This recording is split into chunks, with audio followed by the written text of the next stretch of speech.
Assalamualaikum warahmatullahi wabarakatuh.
Innal hamdalillah nahmaduhu wa nasta'inuhu wa nastaghfiruh wa na'udzu billahi min syururi anfusina wa sayyiati a'malina may yahdihillahu fala mudilla lahu wa may yudlil fala hadiya lahu asyhadu an la ilaha illallah wa asyhadu anna Muhammadan abduhu wa rasuluh.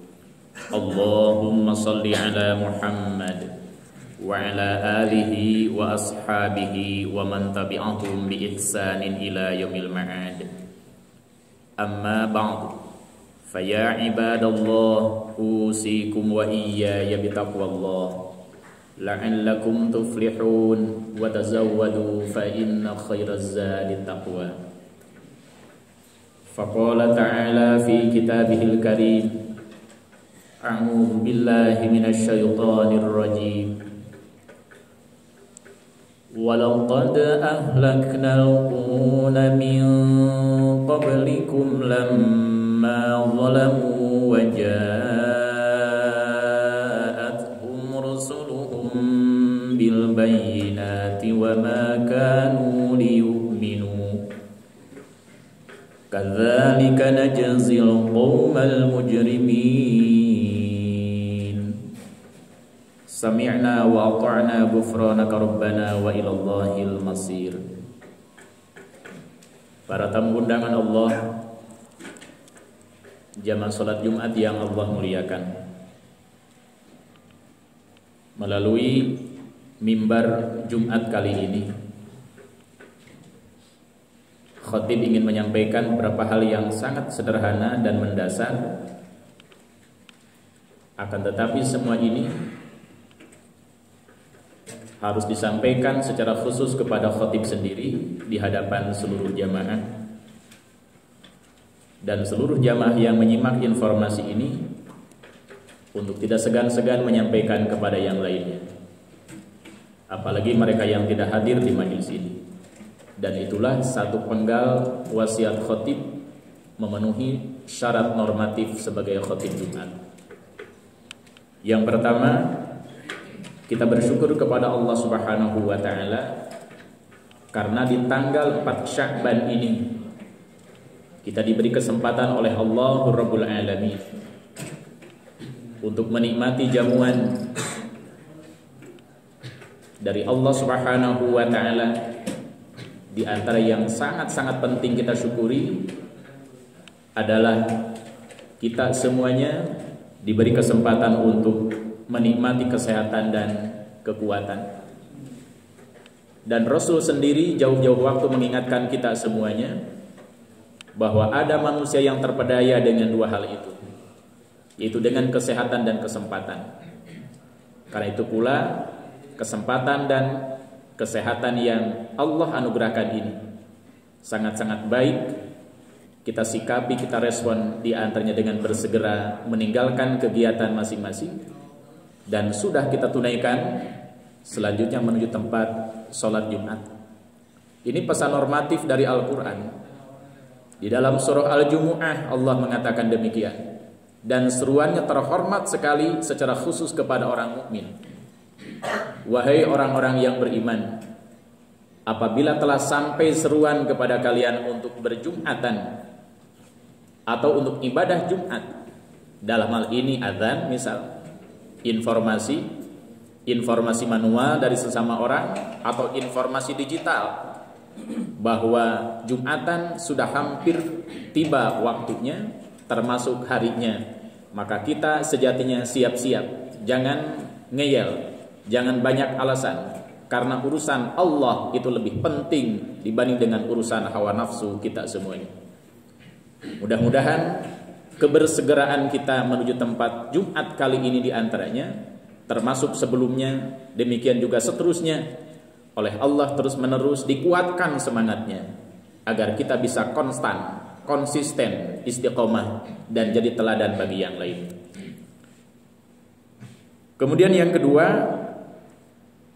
ketika kita sudah masuk bulan Sya'ban, sesuai dengan arti letter luck-nya, Sya'ban itu kenyang, sempurna, sudah fix.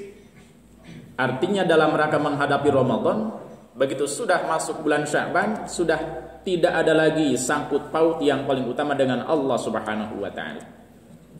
Yang punya utang saum sudah beres dibayar.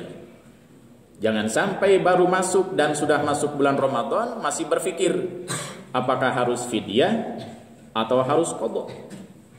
Jika harus qadha, apakah lunas atau tidak? Mending keneh bayar fidyah. Padahal beberapa saat sebelumnya banyak waktu, peluang, kesempatan untuk mengqadha saum itu sendiri. Dan ini sedikit rawan ketika hubungannya dengan kaum perempuan. Tidak terkecuali sebagiannya melekat dengan kaum laki-laki yang ketika Ramadan lalu yang bersangkutan batal saum karena udzur syar'i, bukan karena bocor.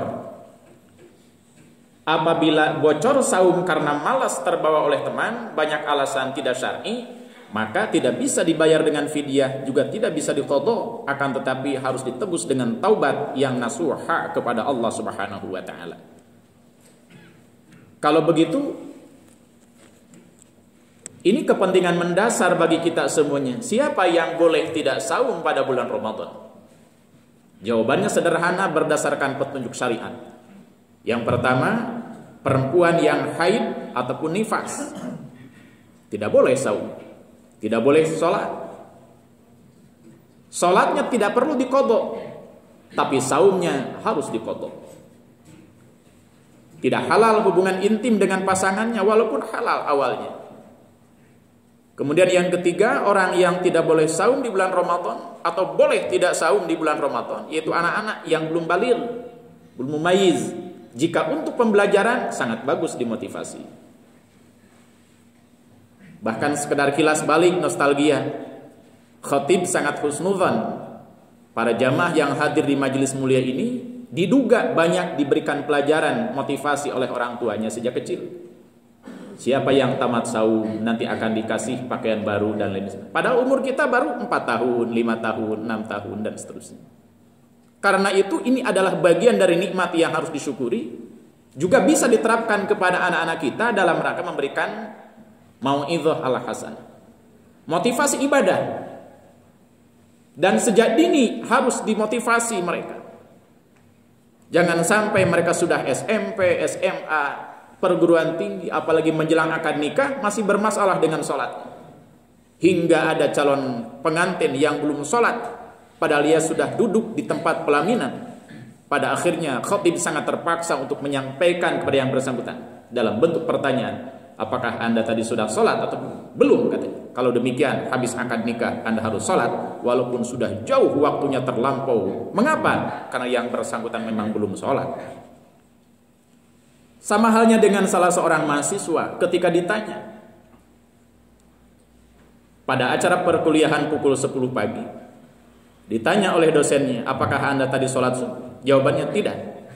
Kalau begitu anda nanti harus sholat subuh. Ia bertanya, apakah boleh sholat subuh pukul 10 pagi? Dijawab oleh dosennya, boleh dan wajib bagi anda karena memang anda belum sholat subuh. Tapi jangan sampai diulang kembali. Ini kan bermasalah kalau terjadi interaksi demikian adanya. Mengapa? Diduga ada sebab musabab yang sangat mendasar. Boleh jadi mereka tidak pernah dimotivasi atau membangkang kepada motivasi orang tuanya, padahal orang tuanya sangat soleh sekali adanya. Hadirin yang Allah muliakan. Kemudian yang keempat, orang yang boleh tidak saum pada bulan Ramadan yaitu orang pikun. Biarkan saja orang pikun itu. Mau makan tiap jam silahkan, karena sudah pikun. Mau sholat atau tidak, sholat subuh pukul 10, sholat duhur pukul 5 sore, terserah, karena memang ia sudah pikun. Kemudian yang kelima, orang yang boleh tidak saum adalah orang gila, hilang akalnya. Tetapi penelitian mengatakan tidak ada orang yang begitu dilahirkan langsung gila. Tidak ada satu data pun orang baru dilahirkan dari rahim ibu manapun juga dalam keadaan gila atau terdeteksi oleh tim medis bahwa orang ini berpotensi gila. Tidak. Orang gila itu rata-rata karena masalah setelah yang bersangkutan berinteraksi dengan dunia karena memang tidak sanggup mengatasi perhelatan dunia karena hengkernya keilmuan dan ketauhidan. Kemudian yang berikutnya, orang yang tidak boleh saum adalah orang kafir. Sudah jelas-jelas mengatakan kafir atau non-muslim atau orang murtad. Tidak perlu bising kita dengan mereka. Dan jangan terpedaya, terpancing oleh mereka. Biarkan saja mereka tidak melakukan ibadah kepada Allah. Memang mereka sudah kafir. Dengan demikian, apabila kita masih meyakini sebagai muslim, maka kontrak dengan Allah Rabbul Alamin sejatinya diklik on tiap waktu. formulir ibarat bagian perarsipan di sebuah lembaga birokrasi perpolitikan. Mereka terus-menerus mengecek arsip A, arsip B, siapa yang belum naik pangkat, siapa yang naik pangkat bermasalah, siapa yang mutasi bermasalah, siapa yang mutasi minta dan nawar ingin di tempat yang basah dan lain sebagainya. Dicek lagi perarsipan.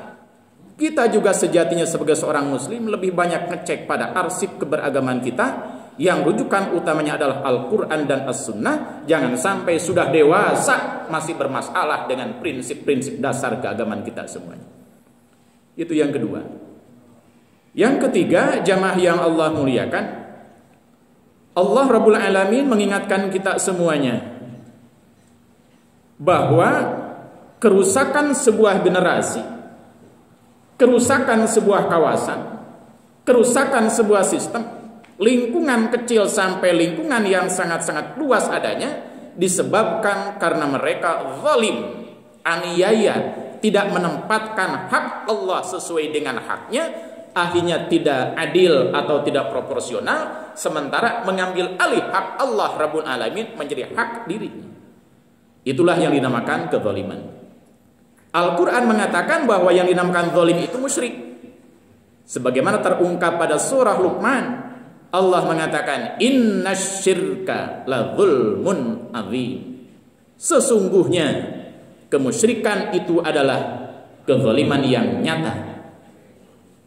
Al-Quran memberikan jawaban atas rumusan zalim itu sendiri, termasuk musyrik itu sendiri, yang menurut rumus dasar yang sebagaimana kita hafal sampai detik ini, bahwa orang musyrik adalah orang yang menduakan Allah.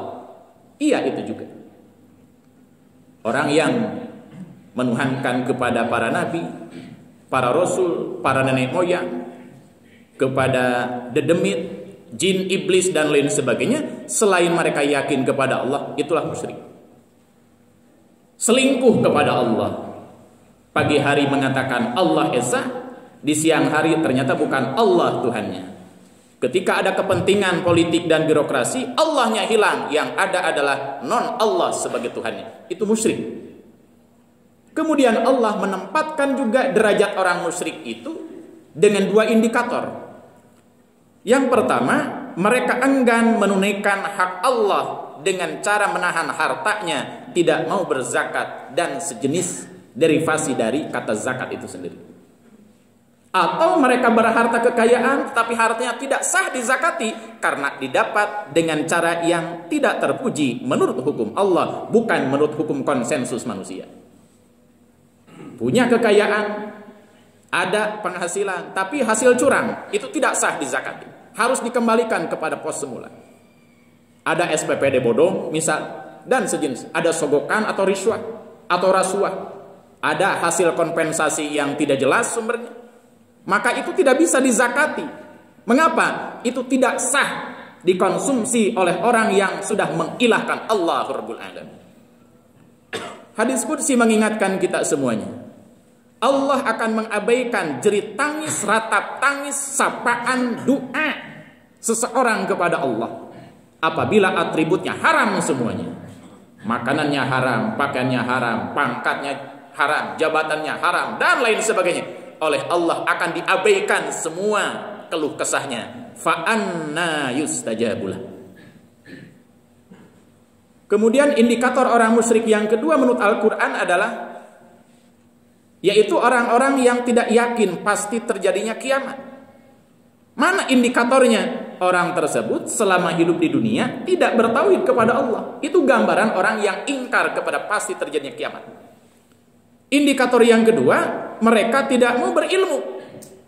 Padahal berilmu itu diperintah oleh Allah, baik dengan cara baca Iqra, Al-Qiraah, atau dengan as-su'al, dialog, bertanya, al-hiwar. Kemudian dengan cara berfikir, lebih dari itu dengan cara memohon ilmu kepada Allah. Yang ketiga, indikator orang yang tidak yakin pasti terjadinya kiamat, seolah-olah perjalanan hidup kita akan diabaikan begitu saja oleh Allah. Cuek saja, bebas, merdeka tanpa aturan. Orang tersebut tidak mau sholat, padahal umurnya sudah 7 tahun, apalagi sudah lepas dari 10 tahun. Sholatannya sholat Jumat saja, asar tidak, maghrib tidak, isya tidak, subuh tidak, taraweh dilakukan, tapi saum Ramadan tiba. Ini bermasalah kalau sudah demikian keagamaan seseorang. Karena itu wajib berilmu. Waktunya saum tidak saum, waktunya ibadat haji, hitung-hitungan kalkulatoris berdasarkan kalkulator manusia. Walaupun sampai detik ini khusus untuk Indonesia dan negara yang lain masih terjadi hambatan beribadat haji karena multi persoalan. Hadirin yang Allah muliakan, makanya kata Al-Qur'anul Karim, hancurnya sebuah kawasan itu karena penduduknya zalim, aniaya, terpercaya ke Allah, ngabangkang ke Allah. Padahal Allah mengatakan, "Waman ahsanu qawlan mimman da'a ila Allah wa 'amila shalihan." Dan ucapan mana lagi yang lebih baik dibanding dengan ucapan seseorang atau ucapan Allah dan Rasulnya mengajak orang untuk bertauhid kepada Allah dan untuk beramal saleh. Di luar itu tidak ada kata yang lebih baik dan tidak dinilai sebagai sebuah kebaikan. Termasuk orang berkarya bukan atas nama Allah, itu bukan kebaikan, bukan amal saleh, hanya fata morgana. Kemudian kata Al-Quran, ketika datang para nabi dan rasul menerangkan kebenaran hal itu, bahwa satu kawasan dihancurkan oleh Allah karena kezaliman, ternyata mereka jawabannya, wa ma kanu liyu'minu. Mereka tetap saja tidak beriman. Ini betapa membangkang dan betapa kerasnya hati itu. Ketika sudah disentuh dengan sentuhan Al-Quran, padahal orang yang disentuh dengan Al-Quran itu jika jiwanya mukmin, wajilat qulubuh. Ketika Quran mengatakan Allahu Akbar, bergetar jiwanya, artinya merespon. Dan ketika Quran dibacakan, zadathum imanan, bertambah-tambah keyakinan. Nah, ini juga sebagai sebuah sensor bagi kita semuanya. Apakah sampai detik ini kita juga bermasalah dengan ketauhidan, keimanan, keberagaman kita semuanya? Maka kata kuncinya harus segera kembali kepada Allah dengan cara bertobat dan dengan cara membuka kembali arsip-arsip yang sudah Allah titipkan, dokumen-dokumen yang sudah Allah sebarkan, manuskrip-manuskrip yang sudah jelas ada kumpulannya. Dan itu semuanya adalah ayat-ayat suci, firman Allah, kemudian sabda-sabda Rasul Sallallahu Alaihi Wasallam. Sejatinya kita mengklik on kembali, apalagi sampai detik ini era digital sangat mudah mengklik on konten apapun juga sesuai dengan selera kita masing-masing. Terakhir, Al-Quran mengatakan, kadzalika najzil qaumal mujrimin. Demikian itu menjadi pemantik untuk sampai dan untuk diterimanya ancaman, kutukan, balasan dari Allah secara khusus bagi al-mujrimin. Siapa orang mujrim itu? Pelaku dosa yang sengaja menyeting, memplanning, merencanakan dosa dan kesalahan. Begitu dikonfirmasi, pura-pura mohon maaf, keliru dan lain sebagainya. Padahal sudah konsensus di belakang layar. Nah, ini gambaran orang-orang mujrim atau gambaran orang-orang fasik dan lain sebagainya. Semoga Allah Rabbul Alamin selamanya menyertai kita semuanya dengan rahmat, ridho dan magfirahnya, karena potensi untuk menjadi ahli surga itu sudah dibuka oleh Allah tanpa kecuali kepada setiap manusia, kecuali bagi orang yang enggan. Dan dijawab oleh sahabat dalam pertanyaan, ya Rasulullah, siapa orang yang enggan masuk surga? Kok kaget sekali? Rasul memberikan jawaban, man ata'ani dakhalal jannah. Siapa orang tunduk patuh setia kepadaku, mereka dijamin pasti menjadi ahli surga. Dan siapa orang yang membangkang, waman asani, pura-pura tidak dengar, pura-pura tidak tahu, pura-pura lupa dan lain sebagainya, pura-pura dipaksa padahal dengan cara sengaja, maka itulah termasuk abad, kata Rasul, orang yang membangkang kepada Allah dan Rasulnya, dan jangan berharap menjadi ahli surga. Barakallahu li wa lakum.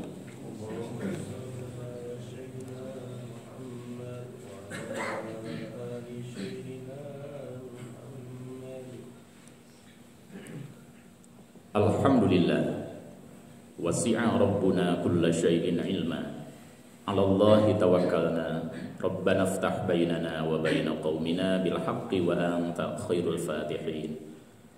Asyhadu an la ilaha illallah al-malikul haqqul mubin, wa asyhadu anna Muhammadan 'abduhu wa rasuluh shadiqul wa'dil amin. Allahumma salli ala Muhammad wa ala alihi wa ashabihi wa man tabi'ahum bi ihsanin ila yaumiddin.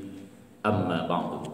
Fa ya ibadallah, usikum wa iyaya bi taqwallah. la'allakum tuflihun wa tazawwadu fa inna khairaz zadi taqwa. Jamaah yang Allah muliakan, pada khutbah yang kedua ini khatib mohon izin untuk mengingatkan, khawatir ada yang lupa. Bagi yang sudah melekat di memori masing-masing, anggap saja sebagai tambahan pengingat. Dan bagi siapapun yang sama sekali belum menyimaknya, belum tahu, mudah-mudahan paling tidak terinspirasi sejak hari ini. Ada karakter sholat Jumat yang dilakukan oleh Rasul Sallallahu Alaihi Wasallam, termasuk karakter sholat berjamaah. Di antara yang paling mendasar adalah imam, siapapun dia, dimanapun sholatnya, berapapun jamaahnya, terlebih dahulu menghadap jamaah, menunggu maksudnya. Jangan sampai banyak jamaah yang tertinggal, banyak yang masbuk atau belum siap-siap. Setelah khatib ataupun imam tersebut melihat kekompakan jamaah sudah siap di bawah takbiratul ihram, baru imam itu menyuruh muadzin untuk iqamah. Fakta di lapangan belum serentak. Diduga mereka belum tahu. Diduga juga belum tahu, bukan belum tahu, tapi agak sedikit susah ketika melaksanakan, ragu, malu dan lain sebagainya. Nah, mudah-mudahan seluruh jamaah di tempat ini saya pastikan satu waktu pasti akan jadi imam. Apakah jamaahnya sendirian atau dua orang atau lebih. Ketika jamaahnya hanya seorang, berdiri di sebelah kanan imam, bukan di belakang. Ketika ada jamaah lagi satu orang, dua orang, tiga orang, bisa imam maju ke depan, bisa juga makmum yang awal mundur ke belakang, membersamai makmum yang baru tiba. Ini karakter sholat berjamaah. Lalu yang ketiga, selama sholat berjamaah itu, makmum dan imam semuanya tunduk ke tempat sujud. Tidak melihat gerakan imam khusus bagi makmum. Karena akibat dari makmum suka melihat gerakan imam, biasanya sesuai dengan fakta, suka membarengi gerakan imam hingga mendahului gerakan imam. Dan itu dicegah oleh Rasul. Yang berikutnya, ketika imam membaca Sami Allahu liman hamidah, kalau ketika imam membaca ujung Al-Fatihah, itu sudah rata-rata serentak. Semuanya mengucapkan amin. Walaupun masih juga ada sedikit trouble, imam membaca Rabbi Gfirli. Ternyata begitu kita lacak pada kitab-kitab fikih ibadah, ucapan Rabbi Gfirli oleh seorang imam ketika akhir membaca Al-Fatihah itu debatable. Maka kembalilah kepada konsep dasar. Apabila imam membaca ujung Al-Fatihah, maka semuanya makmum dan imam membaca amin. Ketika imam membaca Sami Allahu liman hamidah, maka seluruh makmum menjawab Rabbana walakal hamdu atau Allahumma Rabbana lakal hamdu. Makmum tidak membaca Sami Allah lagi karena ucapan Sami Allahu liman hamidah karakter salatnya hanya dibaca oleh imam dan ketika kita salat sendirian. Itu karakter ibadah berdasarkan sunnah yang kita pelajari dan kita temukan, dan itu harus menjadi bahan kajian bagi kita semuanya. Terakhir, imam itu setelah salam tidak terus-menerus menghadap kiblat, tapi menghadap jamaah, dan itu ada contoh Rasulnya. Kemudian semuanya, dan Rasul menyontohkan, memotivasi. Rasul itu setiap selesai sholat berzikir. Sangat beda dengan kita. Banyak alasan dan lain sebagainya. Rasul itu berzikir, termasuk sahabat berzikir, istighfar dan seterusnya. Kemudian berdoa. Setelah itu laksanakan ba'diyah. Bagi sholat yang punya karakter ibadahnya itu ada ba'diyah. Contoh habis duhur atau habis Jumat, setelah maghrib, setelah isya, itu ba'diyah. Kalau untuk duhur ada qobliyahnya. Kalau untuk qobliyah maghrib bisa dilakukan, bisa juga tidak. Itu pilihan. Khusus subuh ada qobliyah subuh 2 rakaat, tidak ada ba'diyah subuh. Dan Rasul menegaskan 2 rakaat qobliyah subuh jika dilakukan atas nama ilmu dan ketauhidan, itu nilai fadilah keutamaannya lebih mulia, lebih utama daripada dunia dan isinya. Nah, mudah-mudahan kita lakukan sejak detik ini. Habis Jumatan duduk semuanya sebentar, berzikir sesuai dengan hafalan masing-masing, berdoa sesuai dengan yang teringat dengan bahasa apapun juga. Lebih dari itu laksanakan ba'diyah Jumat. Bisa 2 rakaat, bisa 4 rakaat. Kecuali bagi jamaah yang akan melaksanakan jamaah takdim dengan sholat asar, maka tidak perlu ada ba'diyah Jumat, tapi langsung sholat asar, tentu diawali dengan iqomah lagi setelah selesai sholat Jumat. Mudah-mudahan jadi tambahan pengetahuan. Allahumma sholli ala Muhammad wa ala alihi wa ashabihi ajma'in. Amin ya Allah ya mujibas sa'ilin. Alhamdulillahirabbil alamin. Hamdan yuwafi ni'amahu wa yukafi mazidah. Ya Rabbana lakal hamdu kama yanbaghi li jalali wajhikal karim wa 'azimi sultani. Allahumma ighfir lil mu'minina wal mu'minat wal muslimina wal muslimat al ahya'i minhum wal amwat. Rabbana hab lana min azwajina wa dhurriyyatina qurrata a'yun waj'alna lil muttaqina imama. Allahumma la tusallit 'alaina man la yakhafuka wa la yarhamuna. Allahumma arkhis as'arana. Allahumma ahlikidh zalimin wa tahhir wajhal ardi minhum faqad 'azumat fitnatuhum wa kabura syarruhum la yaqdiru daf'ahum illa anta fadfa' 'anna ya qahhar ya jabbar ya muntaqim. Rabbana atina min ladunka rahmatan wa hayyi' lana min amrina rasyada. Nas'alullahal 'azim rabbal 'arsyil 'azim ay yashfiyana. Nas'alullahal 'azim rabbal 'arsyil 'azim ay yashfiyana. Nas'alullahal 'azim rabbal 'arsyil 'azim ay yashfiyana. Rabbana atina fid dunya hasanah wa fil akhirati hasanah wa qina adzabannar wa adkhilna jannata ma'al abrar ya azizu ya ghaffar ya rabbal alamin. Hasbunallahu wa ni'mal wakil, ni'mal maula wa ni'man nasir. 'Alallahi tawakkalna wa ilallahil masir. Subhana rabbika rabbil izzati amma yasifun. Wassalamun alal mursalin walhamdulillahi rabbil alamin. Ibadallah, innallaha ya'muru bil 'adli wal ihsan wa ita'i dzil qurba wa yanha 'anil fahsya'i wal munkari wal baghi ya'idzukum la'allakum tadhakkarun. Wa la dzikrullahi akbar. Astaghfirullah li wa lakum. Amin ya Allah ya rabbal alamin. Silakan segera berdiri merapatkan dan menyempurnakan barisan. Bagi jamaah yang bermasalah dengan kesehatan fisiknya, silakan sholat sesuaikan dengan kondisi masing-masing.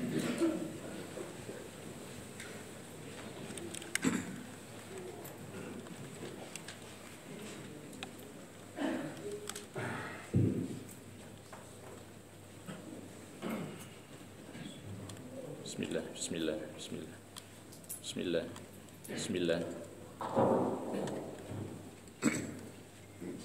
Allahu Akbar, Allahu Akbar. Asyhadu an la ilaha illallah. Asyhadu anna Muhammadar Rasulullah. Hayya 'alas salati, hayya 'alal falah.